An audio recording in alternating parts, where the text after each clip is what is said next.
Hi guys, welcome back to the baseline. We're going to cut through the spin, get straight to the core of what's really happening in politics, economics, and power. Today we're diving into a conversation that could define the future of the Democratic Party, who's stepping up, who's getting left behind, and how figures like Tim Waltz are positioning themselves for a much bigger stage. And let's not forget about the elephant in the room, Donald Trump, and his ongoing game of economic and political manipulation. So stick around, okay? We're gonna unpack all of this. So let's talk about the rise of Tim Walz and the leadership vacuum that exists within the Democratic Party. This guy was on MSNBC recently, and I have to say he's making a pretty smart move. He's staking out the left flank pretty early, right? He's talking about single-payer health care. He's talking about universal health care. He's leaning into a populist economic conversation, discussing economic policies that are on the more populist nature. And, that's just not good messaging. It's just good strategy. So why? Why? Because there's a massive leadership vacuum in the Democratic Party. Bernie's not running again. And AOC has some good things going for her, and she's got influence, but I'm not sure if anyone is really in a position to lead the charge for the Democratic Party. And if you think about it, Waltz is, for right now, filling that space with a bold, clear messaging, while the rest of the Democratic Party is in that let's not rock the boat mode. So Ken Martin, who Waltz worked closely with in Minnesota, is now the DNC chair. So that could mean there's some coordination happening behind the scenes. I mean, the guy did turn Minnesota into a progressive success story. So if he's playing the long game, positioning himself nationally, you'd have to pay attention. So the dilemma of the Democratic Party, their messaging versus their action. Here's the thing. Democrats keep talking about how their policies are popular. Social Security, popular. Paid family leave, popular. Consumer protections, popular. So why do they keep losing ground with working class voters? And Waltz hit this one on the head, right? He said, we have to actually pass some damn laws that improve people's lives. Stop worrying about the next election cycle and actually get things done. It's not rocket science, but instead you have leadership acting like, Republicans are just digging their own hole, let them dig the hole, we're just going to watch. And that's not strategy, and that is what Waltz is saying, right? Let's jump in the hole and start swinging the shovel. Call them out directly. Show voters exactly what's happening. And that is something that resonates, I think, and maybe why he's getting an early place as far as leadership goes. And the messaging contrast is pretty insane. I mean, you've got Trump out there making people believe that he's their champion, even as he cuts Social Security and tanks their local economies.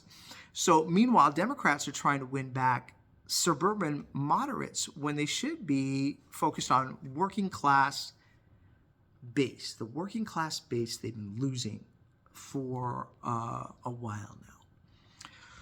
So you have Trump, Musk, and the manipulation of power right now, right? So if we shift gears for a second, because there's something bigger happening, right?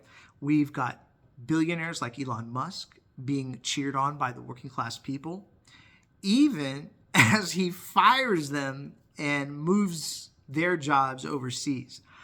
So, how in the world does that happen, right? It's simple. Trump and his allies have turned politics into a pump and dump scheme, much like a lot of these cryptocurrency coins.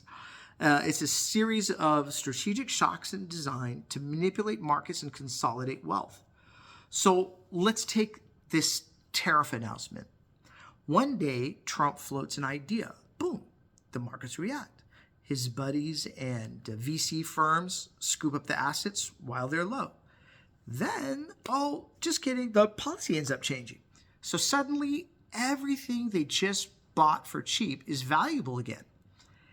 And that is kind of like a shock doctrine, plain and simple, right? So it isn't new.